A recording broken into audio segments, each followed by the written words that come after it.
ఎన్టీఆర్ జిల్లా తిరువూరు నియోజకవర్గ పరిధిలో అక్రమంగా మట్టి క్వారీలు నిర్వహిస్తున్నారని స్థానిక జన సైనికులు పేర్కొన్నారు.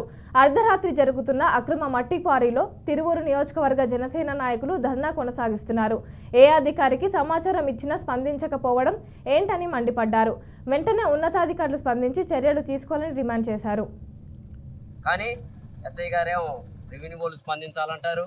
వీళ్ళు ఒకరికొకరు సంబంధం లేని సమాధానాలు చెప్తున్నారు తప్ప అదే సామాన్యుడు ఎవడన్నా ఒక గుప్పెడు ఇసుక తీసుకెళ్తానంటే చేజింగ్ చేసి ఏదో అంతర్రాష్ట్ర స్మగ్లర్ను పట్టుకున్నట్టు వీరప్పను పట్టుకున్నటువంటి ఈ నియోజకవర్గంలో ఉన్న పోలీసు అధికారులు ఏం చేస్తున్నారు, రెవెన్యూ అధికారులు ఏం చేస్తున్నారు?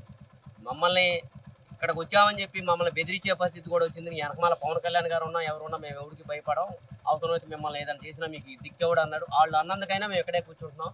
ఖచ్చితంగా ఇక్కడ జరుగుతున్నటువంటి క్వారీ మీద ఏదైతే ఎంక్వైరీ జరగాల్సిందే, జ్యుడిషియల్ ఎంక్వైరీలు వీళ్ళల్లో ఏ ఒక్కళ్ళ మీద చిన్న గీత పడ్డా కానీ దీనికి పూర్తి బాధ్యత వాళ్ళే వహించాలా. మట్టి మాఫియానే, దీని వెనకమాల ఎవరున్నారు, అటవీ భూముల్లో కూడా క్వారింగ్ జరుగుతుందనేటటువంటి పరిస్థితిలో మేము అనుమానిస్తున్నాం. కాబట్టి ముఖ్యమంత్రి చంద్రబాబు నాయుడు గారికి, ఉప ముఖ్యమంత్రి పవన్ కళ్యాణ్ గారికి